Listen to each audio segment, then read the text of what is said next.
And I could say the same about India's Afghanistan policy. It's a tough balancing act, especially after what happened this weekend. A massive earthquake ripped through eastern Afghanistan. More than 1,000 people were killed. And the Taliban have proven to be totally inefficient. They don't have enough helicopters or hospitals or even communication devices. So the international community has had to step in.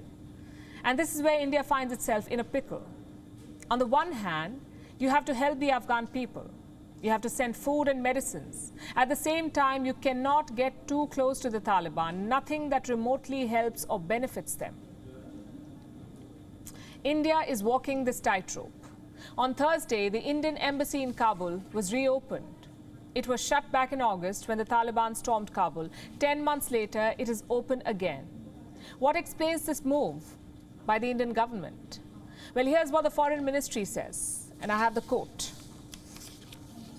In order to closely monitor and coordinate the efforts of various stakeholders for the effective delivery of humanitarian assistance, and in continuation of our engagement with the Afghan people, an Indian technical team has reached Kabul today and has been deployed in our embassy there.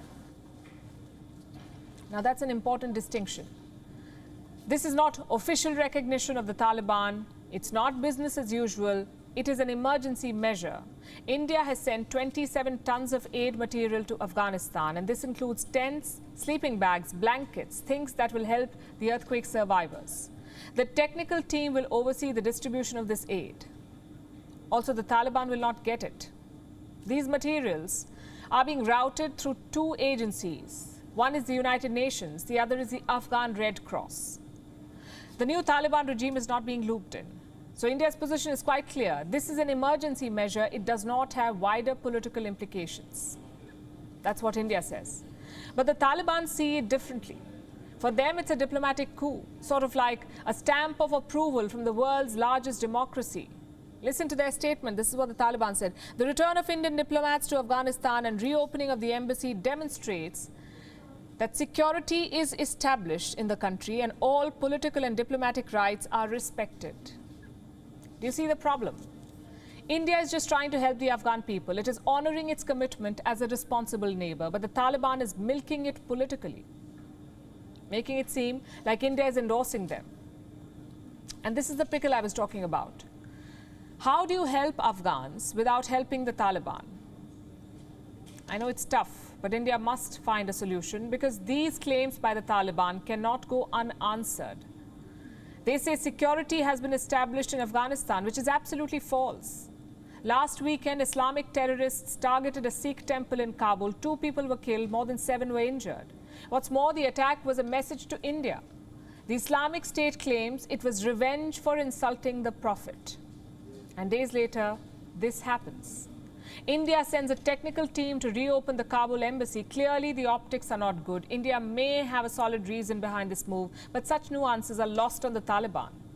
And that's part one of India's problem. Helping the Afghan people, but not the Taliban. Part two is strategy. You see, the Taliban is an undeniable reality of our world. India may not like them, but the fact is they control Afghanistan. And that gives them a lot of power. The United Nations says Pakistani terror groups have training camps in Afghanistan. The Jaish-e-Mohammed, the Lashkar-e-Toiba, all of them have bases on Afghan soil. If the Taliban want to, they can weaponize this. They can create trouble for India in Kashmir. That was the case during the 1990s. So India is working to prevent that, sort of like picking the lesser evil. Another reason is China. The earthquake has given China an opportunity in Afghanistan. On Wednesday, China hosted the Taliban's envoy to Beijing. He was granted an official meeting by the Foreign Ministry, and this puts India in a tough spot. If India stays away, China would swoop in. They could gain even more leverage over the Taliban. And to prevent that, India has stepped up humanitarian assistance, even sent a technical team to Kabul. The headlines may look ugly at the moment, but that's what real politics looks like. The question is, what will be India's next step? Will the presence in Kabul continue, or will it be drawn down after the relief work? That will give us clues about India's Afghanistan game plan. WION is now available in your country. Download the app now and get all the news on the move.